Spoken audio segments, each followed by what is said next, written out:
Bonjour et bienvenue dans l'Ensemble Ciné, bienvenue dans ce top de l'année 2024, les films qu'on a préférés en 2024. On est toujours sur le canapé. Oui. On n'a absolument pas tourné la FAQ avant. Et surtout, c'est seulement la deuxième fois qu'on fait les tops. Oui, parce alors il y a eu des petits accidents. Ah le bâtard, il a sorti la Ah ouais, j'y vais barrière. direct moi. Il se pourrait qu'il y ait eu des problèmes aussi de tournage. C'est vrai. Mais oui, il se pourrait qu'il y ait eu des petits soucis de montage et que, je dis bien, il se pourrait qu'en 2028, sorti de nulle part, vous ayez un top 2023 puis un top 2022 qui sortent, parce que pourquoi pas. En version restaurée. J'ai un problème d'une Babylone en top 1 2022 et Babylone en top 1 2023. 2024 c'est fini, mais ça a été une très belle année quand même pour le cinéma et surtout le cinéma en France, Voilà. puisque la France a enregistré 181 millions d'entrées dans le cinéma, dans les salles françaises, ce qui fait de la France le seul pays qui a réussi à augmenter le nombre d'entrées. Mais à part le nombre d'entrées, on a eu quand même des très bons films cette année aussi. Non mais oui, et puis c'était aussi une très chouette année pour le cinéma français au sens de les films qui sont sortis, il y a pas mal de petits films, de premiers films, de troisième films qu'on pensait qu'ils allaient pas faire des scores incroyables, et puis ils ont tous fait un score 50% plus élevé qu'on imaginait. Ça c'est dû aussi parce qu'il y a eu la grève des scénaristes à Hollywood qui a entraîné un retard de sortie des gros blockbusters américains mais par contre on va en avoir en 2025 et des grosses attentes quand même. Et du coup des plus petits films ont pu sortir sur plus d'écrans, des distributeurs se sont dit ah vas-y celui-là, allez je pète vas-y on fait il y a 300 salles de plus qu'on imaginait, vas-y. Et aussi un film, enfin même deux films qui sont un petit truc en plus, et Le Comte de Monte-Cristo qui ont fait quasiment 10 millions tous les deux d'entrées, ont aussi amené une dynamique de les gens vont en salle et ils vont découvrir des films qu'ils n'ont pas l'habitude de voir. Et si on parlait du coup de cette année 2024 en faisant un top 10, mais avant de faire ça, on va vous lister des mentions honorables, des films qui sont aux portes du top 10 mais qui n'ont pas réussi à nous... Ou dont juste on a envie de vous parler parce que pourquoi pas. Ouais voilà, tout de suite mention honorable. Et juste avant de faire les mentions honorables, je voudrais quand même vous montrer ce magnifique Oscar qui a été moulé sur la tête d'Arsène. Merci à mes amis qui vont faire ça. C'est quand même splendide. C'est magnifique. Tu peux montrer le beau petit cul aussi. Oh oui, le boule qui allez, roule là. Merci. Du coup, première mention honorable dont je voulais parler, il y avait Vampire Humaniste, Charge suicidaire consentant de Darian Louis XVI. Bon bah, voilà, merci. Qui est un oui, moi aussi j'aime bien, allez hop. Voilà. J'avoue que la première fois que j'en suis sorti, j'étais en mode ouais, ça passe. En plus, je suis allé revoir une deuxième fois avec des potes. J'ai un peu plus apprécié que la première, ouais. Et non, en vrai, très cool, très sympathique. Pas un chef-d'œuvre ni un grand film, mais c'était assez sympathique à voir. Ça faisait le café, ça jouait plutôt bien. C'était marrant aussi. Moi, il y a une scène dont je me souviens. Donc, un plan fixe qui dure un peu. Ouais, il y a des images qui reviennent facilement, contrairement à d'autres films. N'est-ce pas Dune 2, c'est ça? C'est ce que tu vas nous dire. Exactement.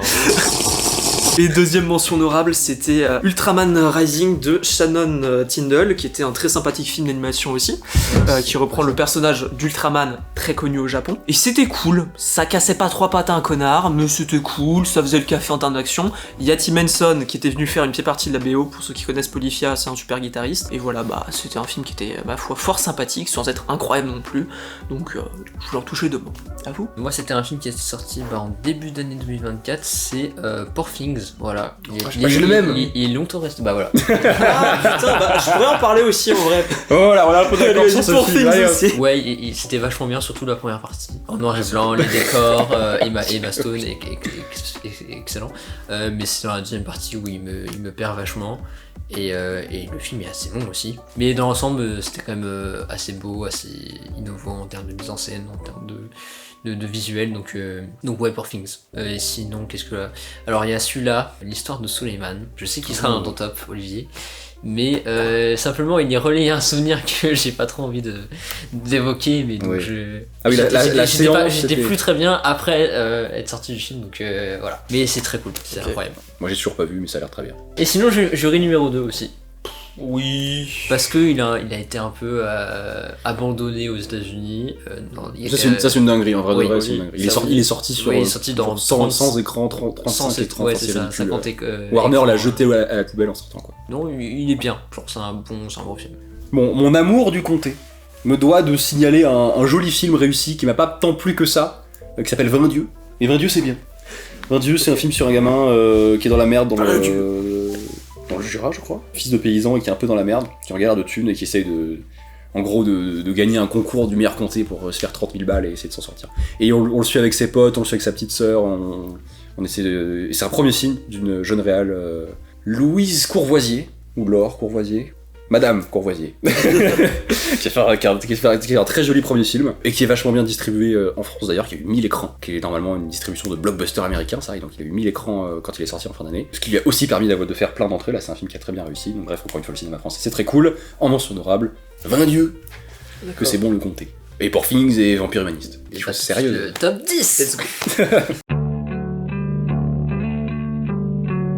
Mon top 10, c'est le dernier film de Robert Zemeckis, Here. Donc adaptation de bande dessinée. Donc c'est un film qui a de concept un peu chelou, un film qui se passe à un seul endroit. La caméra reste fixe dans le même axe pendant tout le film. Et mais ça va couvrir toutes différentes époques en fait dans ce même endroit. Même si on se concentre principalement sur la vie d'une famille qui a vécu dans une maison aux États-Unis. Et donc c'est l'occasion pour Robert Zemeckis de rappeler Tom Hanks, Robin Wright, ne serait-ce que pour titiller la nostalgie des fans de Forrest Gump. Et c'est un peu mielleux par endroits. Il y a des petits moments musique violon hollywoodien qui marchent pas si bien que ça, mais on finit par être pris. Moi je trouve le parti pris vraiment réussi. La façon dont il s'inspire vraiment de la BD très directement pour en faire des cases dans l'image, pour avoir des temporalités différentes dans le même plan. Tout un jeu de transition et de narration qui est très cool, parce que c'est un film qui fait des allers-retours dans le temps régulièrement. Il y a des petites choses qui sont pas assez développées et c'est dommage, mais je trouve la fin est vraiment, vraiment très très jolie. Donc vas-y, voilà. Ne serait-ce que pour le vieux fan, le reste de fans de cinéma hollywoodien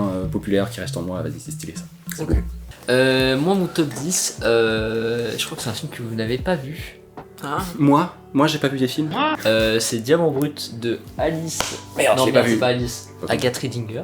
Et je crois que c'est un premier film, si je ne me crois trompe aussi, pas, sur une jeune fille, jeune adolescente qui vit à Marseille et qui rêve de faire de la télé-réalité enfin qui a reçu un appel, on lui propose de participer à un casting de télé-réalité. Et donc pour s'échapper un peu de sa vie misère à Marseille un peu, et ben elle compte faire ce casting et pour aller participer à cette émission. Et c'est un film que j'aime beaucoup parce que c'est un personnage qui est totalement opposé à moi, qui s'intéresse à des choses que je trouve horribles et juste qui m'intéressent pas du tout. Et pourtant j'ai fini par m'attacher à ce personnage, à essayer de la comprendre en la suivant de près. Et donc voilà, les interactions avec les autres personnages je les trouve aussi très passionnantes.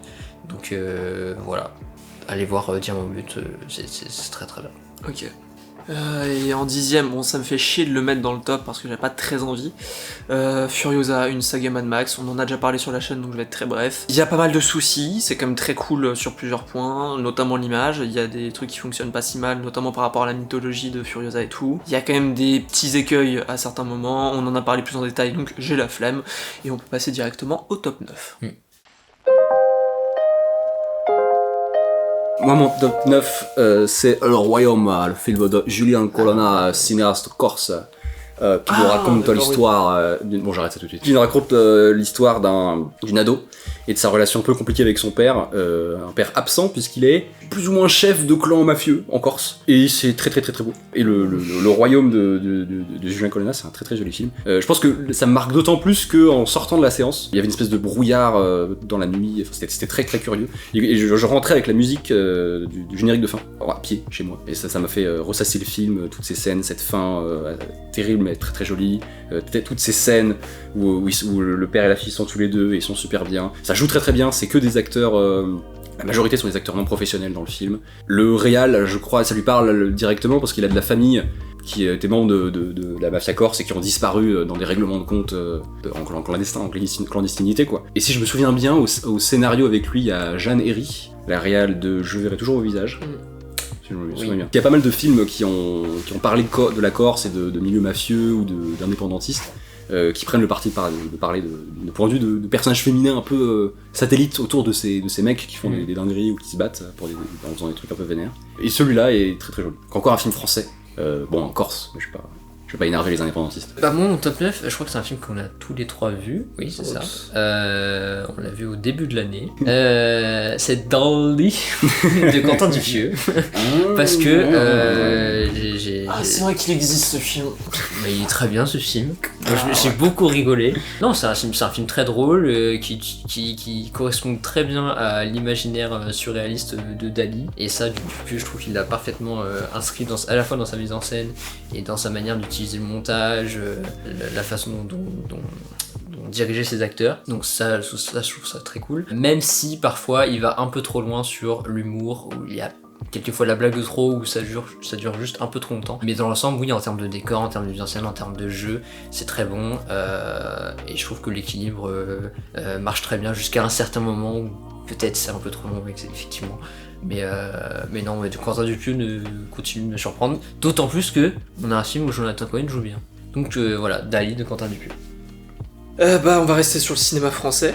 Je suis allé voir un film que je m'attendais pas du tout à aimer. J'y suis allé pas tout à fait entrer dans les pieds, mais en me disant, je pense que ça va pas être si bien. Et finalement, L'amour ouf. Oh putain. Et je suis désolé, j'ai vraiment bien apprécié.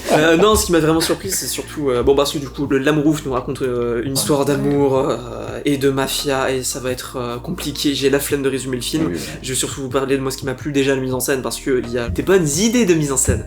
Et aussi, il y a un très bon chef-op, parce que ça envoie visuellement. Je trouve que c'est plutôt bien joué, surtout quand c'est des acteurs qui jouent gamins, étrangement. Je me suis pas mal attaché à ces personnages. Son histoire aussi était assez intéressante. Il y a des petits jeux de montage de temps en temps qui sont assez sympas, qui fonctionnent bien. Il est vrai que, en y repensant par la suite, il y a quelques trucs qui m'ont un peu plus gêné, aussi dans le jeu de certaines personnes, notamment certains adultes. Je suis pas un hater de Vincent Lacoste, mais il y a des fois où j'ai trouvé qu'il en faisait un poil trop quand même. Mais sinon, j'ai trouvé ça quand même vachement cool, et puis agréablement surpris. Passe à la suite. Top 8. Thomas ? Top 8. Qu'est-ce que tu nous réserves ? Alors, si je me souviens bien, après avoir fait le setup, le payoff tombe beaucoup trop vite dans ce scénario mal écrit qui est mon top. Mon top 8, c'est le film Corse de Thierry de Peretti, à son image. Oh putain. Tu veux pas faire un film Top Corse? Il y aura que deux films. À son image de Thierry de Peretti, étrangement, coïncidence ou pas, un peu comme Le Royaume. C'est un film qui parle, cette fois, pas de mafieux corse, mais des groupes indépendantistes corses, dans les années 80-90, par le prisme d'un personnage féminin qui est témoin, qui est un peu satellite de ces groupes d'action. Cette fois, c'est une photojournaliste, qui a une relation avec un des jeunes gars très importants dans un groupe indépendantiste dans les années 80-90. Ça utilise pas mal d'images d'archives parfois. Et puis surtout, le vrai truc stylé, c'est que, comme dans les films de Peretti que j'ai vus, il y a toujours une sensation de réalisme incroyable. Et même quand il prend des no-one qui ont jamais joué dans un film, qui sont pas des acteurs pros, ou qui prennent Pio Marmaille, t'as pas l'impression que les gens jouent. Et c'est trop stylé. S'il est si bas, parce que c'est vraiment incroyable, parce que le truc de Peretti, c'est énervé comment c'est bien. Regardez Enquête sur un scandale d'État, c'est extraordinaire. Ah, c'est lui. C'est lui. À son image, à une voix off intéressante, parfois. Et puis il y a le reste du temps de la voix off où, malgré tous les contre-arguments de gens qui adorent le film, qui défendent cette voix off sous tous ses aspects, j'y arrive pas. Elle m'agace. Et c'est dommage, parce que il raconte des trucs trop forts sans voix off. Parfois, il n'y a pas toujours besoin de voix off, c'est dommage. Mais bref, ça reste un très bon film. Numéro 8. Je crois que c'est un film que j'avais déjà parlé sur la chaîne très vite fait en reco. Il était assez haut dans mon classement au début, et puis il est redescendu petit à petit. C'est Tatami, co-réalisé par Guy Native, un réalisateur israélien, et Zahar Amir Ebrahimi, je crois que c'est ça. C'est ça, qui est iranienne. Et donc ça raconte le combat de deux femmes qui se battent contre leur fédération qui les empêche fédération de judo, c'est ça, qui les empêche de poursuivre le tournoi de judo qu'elles avaient entamé, à cause du fait qu'il est possible qu'elles rencontrent une judokate israélienne, et ça dérange la fédération. Donc le film est vachement bien foutu en termes d'immersion, en termes de photos, ce noir et blanc contrasté est très très joli, et les choix de cadrage, pareil en 4 tiers, sont très intelligents. Là on peut faire un petit reproche sur le film, c'est que en effet l'événement perturbateur qui est que la fédération refuse que la judokate iranienne combatte la judokate israélienne est un peu flou, et du coup ça cache un peu le propos de la fédération iranienne. Le film met sous le tapis, ouais, c'est ça, un truc ambigu. Mais sous le tatami, sous le cocasse. Non mais oui, voilà, le film met sous le tapis ce que, en regardant la bande-annonce, on imagine qu'il va quand même un peu aborder. Et du coup, c'est un film qui se contente, avec des gros guillemets, de montrer en quoi le régime iranien c'est plus la merde. Oui.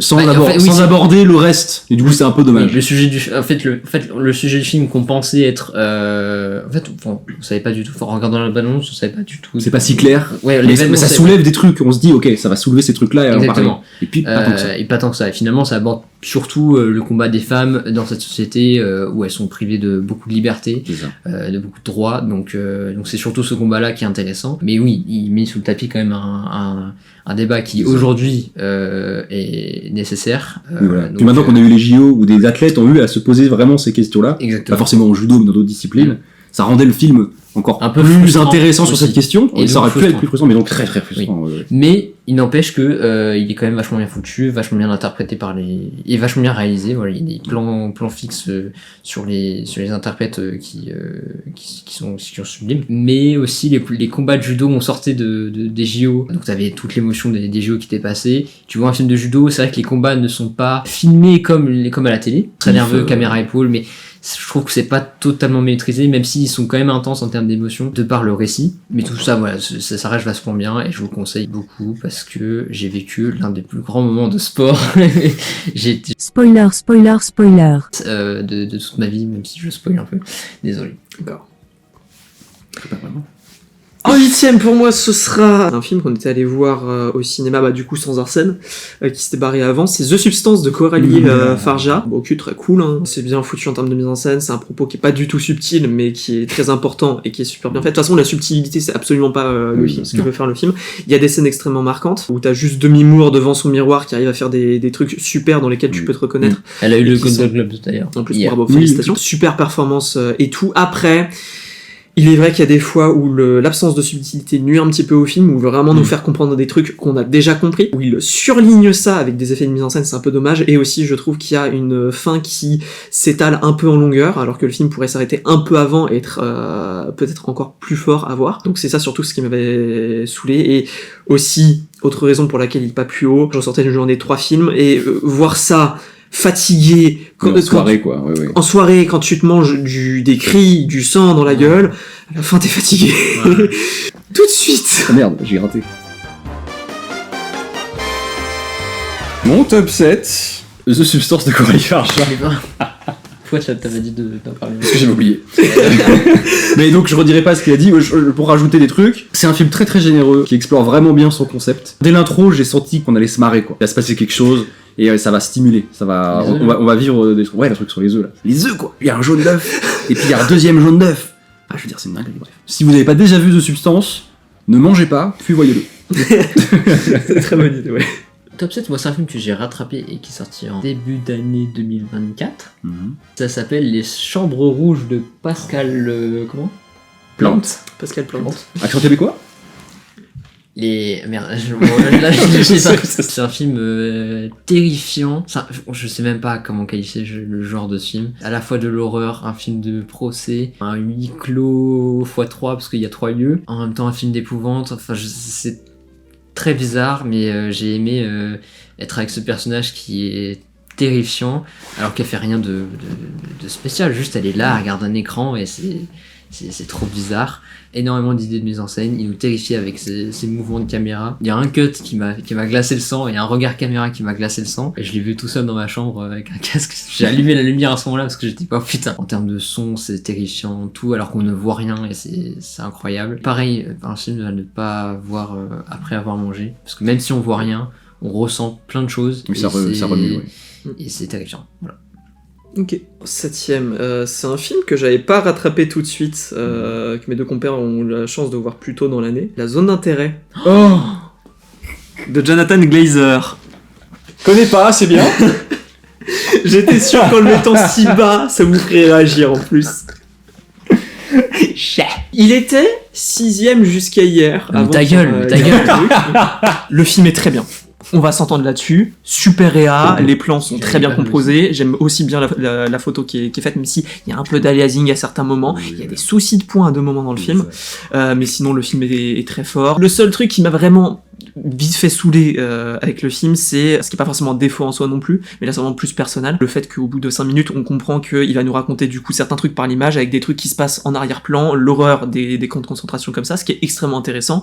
Mais au bout d'un moment, je vois vraiment le film, au bout de 2 minutes, je vois où le film va en venir, et je me dis, ok, bon, ça va être ça pendant 1h40, est-ce que ça va intéresser? Au final, oui, parce que le film est super bien, parce qu'il a une idée de cut aussi vers sa fin qui est absolument géniale et qui est très très forte, mais sinon le film malheureusement ne m'a pas plus marqué que ça, c'est comme ça, et je pense en plus quand t'entendras qui est 6ème que ça va te faire hurler à la mort Arsène, j'en suis désolé, mais voilà, je cesse de m'étendre et on peut passer direct au top 6. Tout ce qui passera après. Tout ce qui passera après est bien meilleur. Oh putain non, c'est Anora. Oh putain non. On va voir. Oh non. On va voir. On laisse Arsène récupérer. Mon top 6, c'est un film que j'ai rattrapé pour cette fin d'année. Mon top 6, ça s'appelle Dahomey. Dahomey, c'est le documentaire de Mati Diop, qui est la jeune réal qui avait eu le Grand Prix en 2019 pour son film Atlantique, que je n'ai pas vu, désolé, il paraît que c'est bien. Depuis, elle est revenue avec un documentaire d'1 heure en plus, donc vous pouvez le mater, c'est pas grave. Qui parle de 26 statuettes, 26 œuvres d'art béninoises, qui sont restituées de la France au Bénin. Et donc on va suivre tout ce qu'implique cette restitution d'œuvres, tout ce que ça sous-tend, toutes les questions que ça pose. Et comme Mati Diop fait des documentaires tels que je les aime, c'est-à-dire qu'elle a la prétention de faire du cinéma en faisant du documentaire. Oui, bah tant pis, j'aime.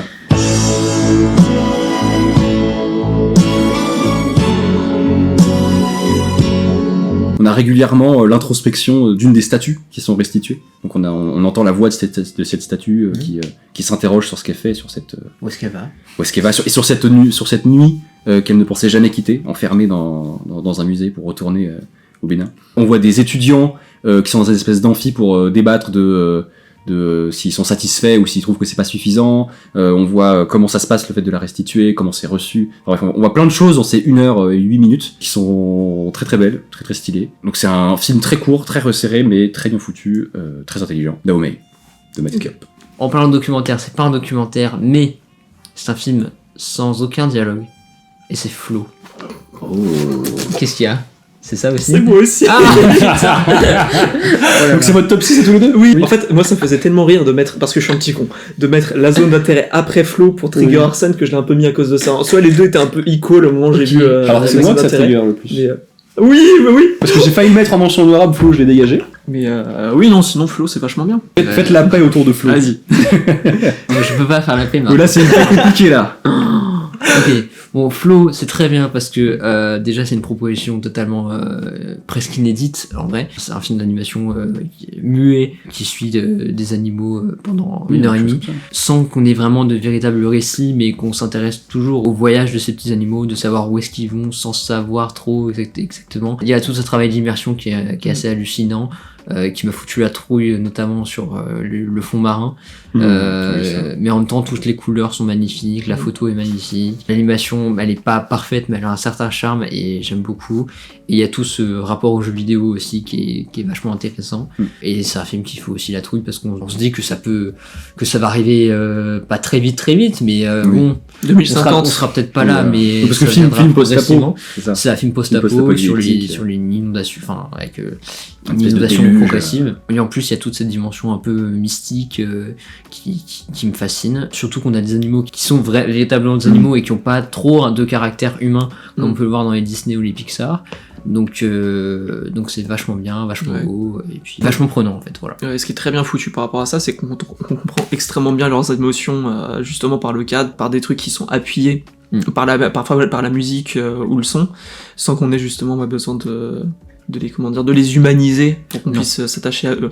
Même si c'est un peu trop long parfois. Oui, aussi, mais en vrai on s'attache assez facilement en effet à toute cette petite bande, pour X raisons, aussi parce qu'ils ont des caractères qui sont plus ou moins développés, parce qu'ils ont toutes des petites caractéristiques un peu différentes, et ça fait en effet une chouette petite bande. C'est vachement bien foutu en termes de mise en scène, on a des longs plans assez fluides qui nous permettent de bien comprendre ou d'appréhender l'action d'une manière très fluide, et c'est vachement beau quoi, visuellement. Il y a des plans qui animation française et animation sud de la France, Marseille, Montpellier en partie et tout. Donc je vais pas en dire plus parce qu'Arsène a déjà dit beaucoup de choses. Donc non, Flo, joli coup de cœur pour cette année. Et On vit dans la réalité où il est 6ème et pas 7ème. Tout de suite, top 5. Mon top 5, c'est Kill de Nikhil Nageshbhat, un film indien Qui tu d'une t'es double bourgeoisie. vie, frère. T'as des films qu'on n'a pas vus. Bah, c'est- contexte. Vas-y. Avec des potes dans Paname, 21h, 22h. Ah merde, ce serait marrant qu'on aille voir un film. Qu'est-ce qu'il y a Oh, il y a Kill. Et venez les gars, on va voir Kill. Un gros film où il y a un flic dans un train, et dans le train, il y a plein de voleurs et de voyous qui veulent racketter des gens. Et du coup, il va tous les défoncer. Et du coup, film d'action ultra jouissif, où c'est méga vénère, les chorégraphies de combat, c'est trop Et c'est stylé. quoi, c'est indien? Oui. Ah, c'est ça, voilà. Bon, il y a des moments mélodramatiques, nul à chier. Ça met un peu de temps à arriver, la fin est pas dingue. Vraiment, il y a 1h20 d'action brute, formidable. Et surtout, c'est beaucoup moins réac stupide qu'on l'imagine. Parce que contrairement à pas mal de blockbusters indiens où c'est un peu en mode oui, on suit un gars des forces spéciales qui va trucider des terroristes complètement déshumanisés considérés comme des sous-hommes. Bah là, on joue là-dessus de façon intelligente, puisque progressivement, les deux flics qu'on suit deviennent de plus en plus monstrueux. Ils vont vivre des dingueries qui va les faire passer un peu en mode berserk vénère. Ils vont devenir monstrueux. Et puis la bande de voyous, ils vont s'humaniser. Il y a tel parce que ils sont une trentaine, mais ils sont un peu tous de la même famille en fait. C'est 14 oncles et leurs neveux et leurs fils et tout. Et du coup, t'as machin qui perd son père parce que le héros il l'a trucidé de façon ultra vénère et il trouve son cadavre pendu proche à côté d'un wagon comme ça. Et on s'attache au gars. Non, machin, la moustache qui était trop stylée. Ton père est mort. Je suis trop triste pour toi. Enfin bref, donc le film est pas incroyable, mais c'était une séance trop stylée. Genre vraiment, je sais plus quelle salle paumée, peut-être au Hall ou ailleurs. T'es 15 dans la salle. T'es avec 3 potes. On était. Oh OMG, ah merde, le coup qu'il a mis, c'est une dinguerie, machin. Et je crois que c'est un premier film. En tout cas, c'est un jeune réal, des jeunes acteurs. C'est bourrin à souhait, mais c'est assez cool. En vrai, ça m'a donné envie de le voir. Attends, son top 5 à lui. Où est-ce qu'il va, lui? Bah, c'est aussi un blockbuster. Furiosa? Non, jamais de la vie. Non, c'est un blockbuster qui est très long, mais il a réussi à me prendre et à me maintenir dans cette aventure épique qui est très bien faite, car c'est français et c'est le Comte de Monte Cristo. Moi, j'ai adoré. Je trouve que les scènes sont justement rythmées, c'est très bien joué, même si au début on a un tout petit temps d'adaptation parce que le jeu français à l'américaine c'est toujours un peu bizarre. J'avais oublié ton jeu français à l'américaine. Le jeu français à l'américaine. Mais je trouve que ça joue globalement vachement bien, donc malgré ce petit temps d'adaptation. Puis c'est bien mis en scène, en vrai, c'est épique. Dès le premier plan, on sent qu'il y a vraiment cette ambition de faire du grand cinéma d'époque en costume. Et c'est bien foutu, contrairement, genre la photo elle est regardable quoi, c'est juste, elle est un peu mieux que regardable, genre elle est bien, c'est un beau film, c'est un joli film, et contrairement aux Trois Mousquetaires où c'était hideux, l'action est pas mal, malgré, elle est toujours mieux que dans les Trois Mousquetaires, même si la fin je trouve un peu rapide. Un peu surdécoupé quand même. Hein ? Un peu surdécoupé parfois. Un peu surdécoupé, c'est vrai. Mais je trouve j'ai réussi à bien m'attacher au perso, à comprendre un peu toute cette histoire de vengeance, etc. Donc ouais, non, gros coup de cœur pour le Comte de Monte Cristo. Okay. Voilà, moi c'est la scène de la prison qui m'a fait ouais, tout ce segment il est super bien rythmé et du coup il t'entraîne dans l'aventure du film. Donc voilà, gros coup de cœur sur le Comte de Monte Cristo, je n'y croyais pas du tout. Mais force aux réalisateurs qui ont écrit, je crois, le film, et qui ont écrit aussi Les Trois Mousquetaires, et qui devaient le réaliser, et on leur a dit non. Et du coup là, ils ont dit bah ok, on va faire ça, et on leur a dit oui, et du coup ils ont fait un truc super, donc bravo à eux. 60 points. Après, Cependant, c'est bien les films en costume, mais ne faisons pas que ça, s'il vous plaît. Oui. Parce que là, je crois qu'ils ont prévu 200 millions de dollars sur 7 films à costume. Pathé et Jérôme Sédou ont encore envie de faire des gros films très chers pour que ça ramène plein de monde. Et je me dis que la force de cette année, c'est qu'il y a eu beaucoup de diversité dans le cinéma français. Oui. Il y a eu un gros film à costume qui a bien marché, il y a eu un petit truc en plus qui a super bien marché aussi. Il y a eu d'autres films incroyables qui ont super plein bien de marché. petits nouveaux auteurs qui émergent, qui ont pu Et se faire si on produire, fait que ça tout le temps, je pense que les gens vont se lasser. On l'a bien vu avec les super-héros. Donc je pense que c'est bien de mettre l'argent aussi ailleurs et de pas concentrer que sur les grosses productions. Si c'est toujours bien fait et aussi intéressant, pourquoi pas. Je crois que là il y a aussi un film de Lajli sur le père de Napoléon, non c'est pas ça? Je sais plus. Non, le père de Alexandre Dumas. D'accord, oui. Ok, alors ça par contre je suis un peu chaud. Voilà. Et ça, tout ça pour dire que le Comte de Monte Cristo c'était super. Bravo à toutes les équipes qui ont travaillé là-dessus. Voilà. Ok. Allez, top 5, il est venu le moment de trigger un peu plus Arsène. Anora de Sean Baker. Ça me surprend pas. Donc Oui, c'est pas bon, grave. voilà. On en a déjà parlé en vidéo, j'ai pas tant changé d'avis Oui, en dessus vrai. que ça. C'est formidable, ça joue bien. On s'attache à ces persos qui sont super. J'aime beaucoup la manière dont c'est mis en scène, notamment certains passages post-mariage qui sont un peu fun et tout. Sinon, il y a plein de trucs à dire, que ce soit sur les interactions entre personnages, dont parler en vidéo, sur lesquels on n'était pas tout à fait sûr, que ce soit sur sa fin aussi, qui est assez, même d'une certaine manière, glaçante. Non, franchement, super film. Et puis, que dire, Sean Baker avait déjà fait plein d'autres super films, donc espérons que ça Red continue Rocket, comme ça s'appelait. Ça, C'est c'est Red Rocket, c'était super. c'était Florida très bien Project, oui. Ouais, vas-y. Ah ouais, ça c'était très Mais, bon. et puis voilà, donc non, je vais pas développer plus que ça, on va passer tout de suite au 4ème, mais non, Anora c'est très cool. Voilà, top 4. Mon top 4, c'est le prix du jury du dernier festival de Cannes. Je crois que c'est le prix du jury, Les Graines du figuier sauvage de Mohamed Rassoulov. C'est le prix du jury. Alors, il a prix spécial du jeu. Bref, Les Graines du figuier sauvage de Mohamed Rassoulov. J'y allais en mode, oui bon, ok, film iranien de 2h40. Après toute l'histoire chaotique de la production du film, d'un film qui s'est fait clandestinement, parce que le réal, ça fait 2-3 fois qu'il a pas le droit de faire des films en Iran. Donc il l'a fait en cachette, et la moitié des acteurs ont fui le pays, pendant que les autres sont toujours coincés là-bas. Bref, c'est tout un bordel. Il est arrivé à Cannes un peu en rescapé, quoi, en réfugié. Et le film est vachement bien. Le film est vachement bien, très très précis sur les tensions politiques qui peuvent exister dans la société iranienne en ce moment et depuis quelques années. Puisqu'on suit surtout une famille, on suit surtout les filles de cette famille, qui sont de plus en plus critiques envers ce qui se passe dans le régime iranien actuel et comment ça traite les meufs, notamment. Avec le père, qui est très récemment devenu juge pour appliquer des sentences très sévères à l'égard de manifestants et de manifestantes qui manifestent contre le régime. Et donc, comme c'est un film qui s'est fait clandestinement, c'est un film d'intérieur d'appartement, d'intérieur de voiture, mais le film fait revenir tout ce qu'il peut pas filmer via beaucoup d'images d'archives de ces émeutes, de ces manifestations, de ces répressions très violentes aussi. Et le film fait ça de façon très très intelligente, avec des actrices et des acteurs qui jouent vachement bien, d'une façon très très précise de caractériser les personnages, comment la misogynie de la daronne, elle est racontée très très précisément, très intelligemment.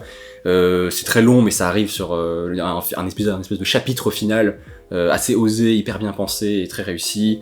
C'est long, mais c'est très très très bien. Voilà. Donc c'est pas très drôle, ça secoue un peu, mais c'est très très beau. Voilà, Les Graines du figuier sauvage.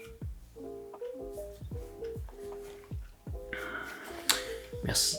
Je crois que Olivier en avait parlé sur cette chaîne, et il a fait un peu sensation dans un pays où le cinéma va un peu mieux, mais pas trop bien quand même en ce moment.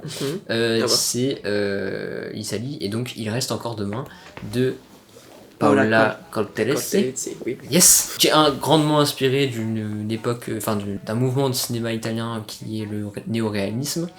Donc on suit justement une femme au foyer avec ses 2 enfants et son mari très violent, et donc on suit son quotidien et à quel point son quotidien est terrifiant, de par un verre qui se casse ou un moment de déconcentration lors d'une tâche ménagère, menacée par un mari donc hyper violent, très caricatural. Le film ne se veut pas du tout subtil. Quelque chose de très beau dans la mise en scène de la réalisatrice, notamment sur ces scènes de violence qui sont transformées à part des scènes de danse qui ont perturbé beaucoup de spectateurs, mais que moi je trouve magnifique, parce qu'elle est reliée à une autre scène plus tard dans le film qui est elle aussi glaçante. Donc voilà, le film est très beau, il dénonce une époque où l'ensemble de la société, que ce soit les hommes ou les femmes, étaient aussi complices de ces violences conjugales, et à quel point ça se transmet de génération en génération. Donc voilà, le film n'est pas parfait, il y a un moment où il essaye de changer totalement de genre et de basculer vers la comédie. Parfois cette variation me dérange un peu, mais dans l'ensemble c'est un très beau film, et donc il a fait 5 millions d'entrées en Italie, c'est génial. Oui, putain, oui. Aussi, donc c'est ce film là, et donc je vous encourage beaucoup à le voir. Il reste encore demain de Paola Coltellesi. Oui, c'est à moi. Alors, quant à moi, c'est un film. Alors, je l'ai rattrapé très récemment, donc c'est peut-être pour ça qu'il aurait peut-être pu monter ou même descendre au fur et à mesure du temps. Donc là, c'est le moment du top où on commence à être dans des eaux un peu troubles. Et pour moi, du coup, c'est un film dont on a déjà parlé, le fameux film de Pascal Plante, Les Chambres Rouges, qui est génial, je trouve. Désolé, Il Arthur. paraît. Ah oui, il est bien, mais. Bah, en vrai, le truc, c'est que j'y suis allé en me disant oui, ça va peut-être être sympa et tout. Je m'étais pas du tout renseigné sur le sujet ou quoi que ce soit, et c'était une vraie claque. Déjà en termes de mise en scène, où pour réussir à filmer des trucs très pesants, il va utiliser des très très longs plans avec des mouvements extrêmement lents où on vient capter par exemple toute la tension d'un procès, et c'est quelque chose qui est génial. C'est un film qui fait très très bien dans la tension, alors même outre en faisant très peur. Alors je l'ai vu à 1h du matin, pareil, chambre noire. Écouteurs, c'était génial comme expérience. Et sinon, non, c'est très très bien joué. Il y a peut-être un personnage qui, je trouve, manque peut-être un tout chouïa d'authenticité au début, qui est celle de l'avocate, qui même si elle joue très bien... l'avocate, ok. Oui, et là je pense que c'est peut-être plus un petit souci de direction d'acteur, où ça manque peut-être un petit peu d'hésitation, et on a le sentiment que le texte est vraiment très récité, qu'elle l'a appris et tout. Alors tu pourras me dire aussi, dans ces professions-là, c'est quelque chose qu'on apprend, mais ça manque un tout chouïa d'authenticité, c'est pas grand-chose, et je pense pas que ce soit la faute de l'actrice, mais le cinéma se trouve dans les détails, c'est un peu dommage, mais sinon le reste du film est super, le montage est génial, l'héroïne principale... Le montage est incroyable. Étrangement, je trouve qu'on s'attache à elle sans s'en rendre compte, alors que c'est un personnage très froid, très distant. Très antipathique. Très antipathique. Et pourtant, à la fin, quand elle commence à être mise sous pression, bah, on a quand même un peu peur pour elle. Il y a de la tension qui parvient à monter, et il y a quelque chose d'un peu insidieux comme ça. Parce que le montage devient tout de suite très dynamique. Aussi parce que le montage devient plus dynamique, parce que le rythme augmente aussi au fur et à mesure. Et non, franchement, c'est super bien. Il y a une ambiance dans ce film super. Et voilà, il aurait pu être plus haut aussi si j'avais pas vu un autre film, mais on en parlera plus tard. Voilà, on peut passer au top 3. On passe. Oui, top 3, médaille de bronze, puisqu'on est dans une année JO. Voilà, médaille de bronze. Je ne dirai rien de plus sur les chambres rouges. Ah merde. C'est merveilleux. Si je dirais une chose, qui je trouve le film extraordinaire sur ça, c'est le fait de passer tout le film collé à un personnage, partager son intimité, son point de vue, et de ne jamais, jusqu'au bout, comprendre, de saisir exactement qui est cette personne. Ni ses intentions. Ça, je trouve ça, c'est terrifiant, parce que c'est une espèce d'impuissance de spectateur qui est savoureuse, mais qui met dans une situation très étrange. C'est dingue. Top 3. C'est top 3. Donc, top 3, c'est ça, du coup ? Oui, top 3, oui. C'est All of Us Stranger avec, comment il s'appelle ? Andrew... Bah, c'est Andrew Haigh qui a réalisé le film, il me semble. Oui. Et c'est Andrew Scott, le lecteur, Andrew Scott et Paul Mescal. Paul Mescal. Paul Mescal est un très grand acteur, Andrew Scott aussi. Mais ce film-là est très très beau parce que ça parle d'une histoire d'amour homosexuelle, mais pour moi, c'est au-delà de ça, c'est surtout un film sur la solitude, sur le deuil, sur le pardon, qui est porté par d'excellents interprètes. Un scénario qui est très prenant avec ces histoires de une ambiance très fantomatique. On sait pas vraiment où ça va, etc. On essaye de démêler un peu quels sont un peu les twists du scénario.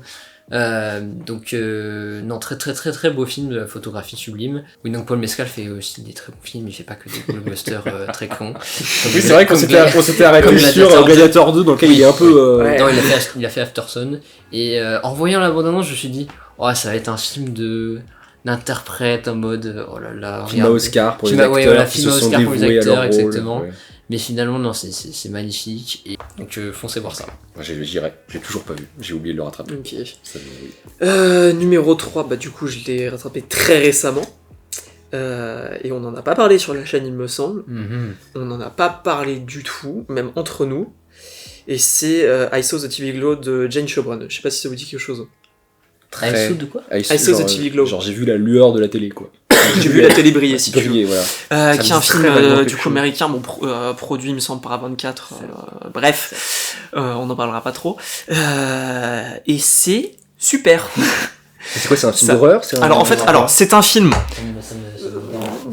assez compliqué à résumer. Alors en fait, c'est un film qui va s'intéresser à deux personnages qui ont à peu près 2-3 ans d'écart chacun. Et le truc, c'est deux personnages qui vont développer une fascination par rapport à une série télé qui s'appelle, il me semble, c'est The Pink Opaque. En français, du coup, le rose opaque. Et tout le film va s'articuler autour de ça, et c'est complètement barré, ça berce un petit peu dans l'horreur, ça berce un peu dans des trucs beaucoup plus fantastiques, notamment la deuxième moitié du film, où des personnages qui ne sont pas vus depuis beaucoup de temps vont se revoir, et ça va amener un zbeul comme c'est pas possible. C'est extrêmement beau visuellement, ça joue beaucoup sur des lumières, sur par exemple des lumières pleines au premier plan, avec des effets un peu plus irisés par exemple au second, ou des choses comme ça, des arrière-plans qui bougent pour nous représenter un peu les émotions des personnages. C'est très très bien bossé là-dessus, et c'est un film qui parle énormément, enfin qui est pas forcément toujours très subtil là-dessus, qui parle de transidentité par le biais du coup du fantastique, et comment certains personnages vont s'enfermer par exemple un peu dans une série et des mondes imaginaires et tout, pour réussir à, comment dire, penser à autre chose ou s'en sortir. Tout le film est une métaphore de ça, et va nous montrer un personnage aussi qui va évoluer dans une vie tranquille, qui va représenter une sorte, comment dire, de cercle un peu safe, et qui va aussi rejeter pas mal certains éléments de fantastique qui justement font référence un peu à, comment dire, à la métaphore de l'œuf qui se craquelle, pour ainsi dire ça comme ça. Oui. Et il y a une scène d'ailleurs que j'ai beaucoup vu passer sur les réseaux sociaux, qui se situe plutôt vers la fin du film, et qui est absolument terrifiante, alors qu'elle se fait avec des effets extrêmement simples, et qui parle pas mal du coup de réalisation et de qu'est-ce qui se passe quand on réalise certaines choses trop tard. Sinon le film est vachement bien, c'est complètement barré, il y a autant de chances pour que vous adoriez ou alors que vous détestiez comme c'est pas possible, parce que c'est très très spécial, mais c'est... En tout cas moi ça m'a vraiment cassé la gueule, et je pense que ça aurait le potentiel pour devenir vraiment culte, ou rester dans certaines sphères comme film marquant, et voilà, As to the TV Glow pour moi c'est mon 3e film de l'année, et puis voilà, on peut passer au top 2. J'ai envie de le voir. Top 2 ? Ouais, non, Le top 2 est le film qui a reçu la Palme d'Or du cœur de nombreuses personnes dans le monde, et ils ont bien raison, car c'est un très beau film, très puissant, très drôle, très intelligent aussi, qui dresse un portrait merveilleux de ses personnages, tout en produisant de la comédie et du divertissement de qualité. Anora de Sean Baker, je t'aime, c'est un très très beau film, très puissant, très drôle. On en a fait une vidéo, je continue d'être le plus gros forceur sur ce film. Tant pis pour vous. C'est vachement bien. Et chaque jour qui passe, où j'entends de nouveaux avis de personnes qui aiment pas le film, me radicalise toujours plus dans mon amour fanatique de Sean Baker et de son film. J'arrêterai d'en parler. Tu sais que ça ne suffira pas. J'en ai assez dit, j'en ai parlé d'une vidéo pour dire à quel point c'est bien. Ouais. Voilà. Okay. Du coup, mon top 2, on en a déjà parlé sur ce top, c'est Les graines du figuier sauvage de Mohamed Rassoulov, qui a failli dépasser mon top 1, mais c'était vraiment sur la hype du moment. Je me suis dit, allez, on peut pas faire ça. Donc ça reste en top 2, mais c'est un immense film. Non, c'est long, c'est 2h45, mais il y a tellement d'idées de mise en scène incroyables, l'écriture est super. Il t'amène, et on sait pas vraiment où est-ce qu'il va t'amener à chaque fois ce film. Les acteurs, tu l'as dit, sont remarquables. Quand on prend en plus le contexte dans lequel le film a été tourné, c'est-à-dire que le réalisateur était confiné quelque part, et pour pas que le tournage s'arrête, donc il était pas sur le tournage, ça ne l'a pas empêché d'avoir énormément d'idées de mise en scène. Il y a notamment toute une course-poursuite en voiture, où normalement dans un thriller, ça part en thriller. C'est vrai qu'il a tourné ça, ce con. C'est ça, en film d'action un peu thriller. Hein. Bon, la scène, en termes de découpage, c'est pas la plus grande scène d'action de tous les temps, loin de là. Mais d'habitude, où les scènes d'action en course-poursuite de bagnole, il y a un flingue et des coups de feu de partout. Là, à la place des flingues, on a mis des téléphones portables, et il va y avoir tout un discours sur justement l'utilisation de la technologie et de la vidéo que je trouve incroyable à ce niveau-là. Et aussi terrifiant. Il y a toute une séquence où la gamine apprend à se servir d'un flingue grâce à YouTube. Il y a un tuto qui est à la fois très drôle mais aussi terrifiant. Et puis très précis et très bien décrit. C'est ça. Mais du coup, on passe tout le film avec cette famille iranienne, avec d'un côté le père qui travaille donc entre guillemets avec le gouvernement et qui juge, tu l'as dit, les manifestants qui sont arrêtés contre le régime. Et donc il y a ce père qui représente aussi le patriarcat, et il va être en conflit avec une autre génération, ses deux filles, qui sont admirablement interprétées, et la mère. C'est aussi comment on s'informe des conflits qui se passent autour de soi quand on est enfermé avec quelqu'un qui travaille entre guillemets pour le gouvernement et qui contrôle un peu toutes ces informations. Et donc c'est via les réseaux sociaux, etc. Donc il y a tout ce sujet-là qui est abordé, et c'est passionnant. Et en plus de ça, il y a un plan aussi qui est horrible, un plan fixe qui dure très longtemps sur une blessure d'une manifestante qui est à la fois magnifique mais aussi terrifiant. Écœurant, donc c'est très troublant ce qu'il arrive à faire avec la lumière. Les gros plans sont incroyables. Et voilà, sa capacité aussi de passer d'un genre à un autre. On démarre sur un drame presque cliché, un peu iranien, le père dans sa voiture qui rentre du boulot, qui va dans sa famille, et on finit sur un western à la Léon dans un labyrinthe dans une ruine étrange, donc c'est totalement fou. Et c'est super, et vive le cinéma iranien. Bien. Le top 2, personnellement, on en a déjà parlé vite fait sur cette chaîne. L'histoire de Suleiman de Boris Lochkin. Alors, il aurait pu être plus bas, normalement, mais je me suis dit, sachant que je sais que Thomas va parler d'Anora, sachant que j'ai envie de faire le troll par rapport à la zone d'intérêt ou des trucs comme ça, je me suis dit que ce serait mieux de mettre à l'honneur un peu de cinéma français, et du coup, c'est vachement cool, c'est vachement bien, on est sur un cinéma extrêmement bien mis en scène, caméra à l'épaule, très sensoriel, très immersif aussi, qui fonctionne très bien, une interprétation principale d'Abou Sangari qui est vraiment magnifique, qui joue très bien, qui est vraiment très touchant dans son rôle. Il y a un montage qui fonctionne bien, un mixage et un sound design qui sont extrêmement bien travaillés aussi, tous les sons de Paris qui restent comme ça à côté, où on va jouer aussi d'ailleurs avec le fait que le personnage principal va écouter des choses par-dessus, répéter, etc., ou un petit peu son quotidien, tout ce qui s'écroule aussi avec la scène finale. C'est vachement bien foutu, j'ai rarement été autant sous tension, à part peut-être du coup pendant les Chambres Rouges, pendant un film cette année, et non, c'est vachement bien foutu, et que dire de plus, qu'à part, si vous ne l'avez pas vu, rattrapez-le, c'est très très beau, c'est très très important. Le seul petit reproche qu'on pourrait peut-être faire, c'est qu'on a un personnage principal qui est peut-être un chouïa manichéen, mais c'est pas spécialement un souci.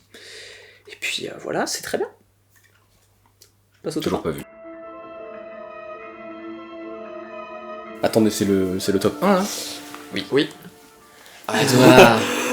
La zone d'intérêt pour les deux, allez, c'est bon. La zone d'intérêt de Jonathan Glazer. Jonathan, les voisins ensemble. Jonathan. La zone d'intérêt de Jonathan Glazer. On a déjà fait une vidéo qui a plutôt bien marché d'ailleurs, mais allez la voir si vous voulez. Où on explique un peu, on était que tous les deux ce jour-là, où on parlait du film, on expliquait pourquoi on trouvait ça extraordinaire, et effectivement, moi j'estime que c'est un des... Tout à l'heure, dans la FAQ qu'on a tourné tout à l'heure, il y avait une question qui est des films que vous auriez aimé réaliser.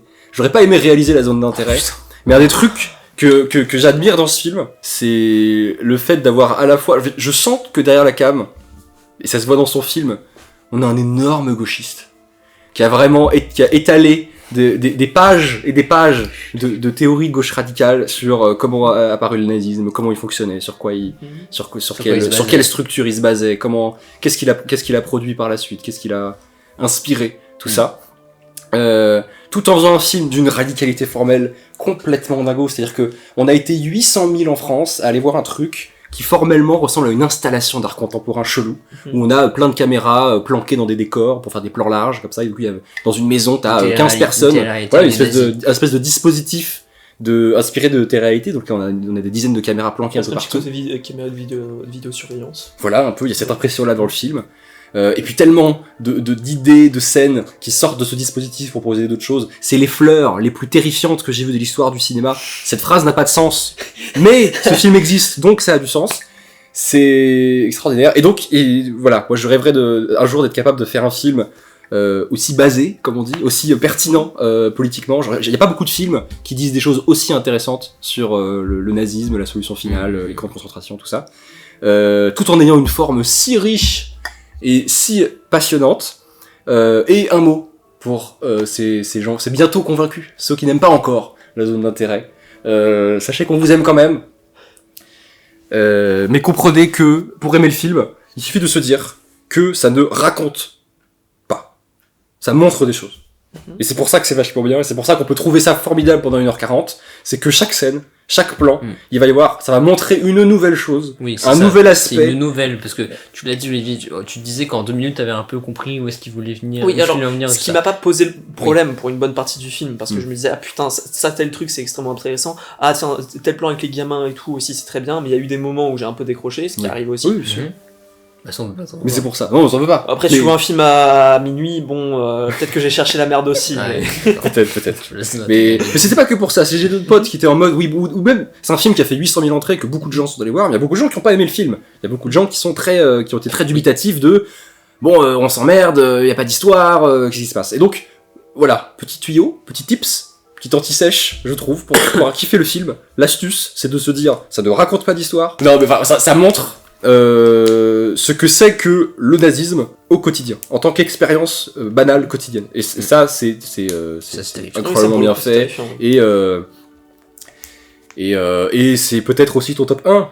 Du coup, je te donne peut-être la parole. Oui, non, mais vas-y, pour finir sur le film. Non, si t'as d'autres nouvelles choses à dire, peut-être. Ouais, moi, c'était sur le son, ça m'a très perturbé et bluffé. Genre, tellement de choses. À chaque fois qu'on entendait un bruit de balle, mais tout petit, mais qu'on l'entendait quand même, qui était suffisamment fort, mais suffisamment discret pour qu'on l'entende entre deux dialogues, et qu'on se disait à chaque fois, bah, il y a quelqu'un qui vient de mourir derrière ces murs. Bah, voilà, par contre, là, tout de suite. Mais tu sais que j'aime bien le film. Oui, et je sais. Mais peu importe, voilà. La zone d'intérêt, chef-d'œuvre, les gens finiront par comprendre. Ton top 1, je veux savoir. Bah, s'il reste encore demain de Paola Cortelletti. Ah, mais. Bah oui. Mais comme il l'a dit, j'avais oublié, j'étais dit, c'est bon, il s'est fait. Non, bah écoute, comédie dramatique absolument magnifique. Et je t'avoue que quand j'y suis allé au cinéma, le premier plan du film, c'est, tu vois, une femme se réveiller à côté de son mari, elle se lève, elle lui dit bonjour, premier réflexe, il lui met une claque. T'as le fait que le geste soit pas habituel, donc t'es complètement happé par ça, et à partir de là, j'ai été pris dans le film.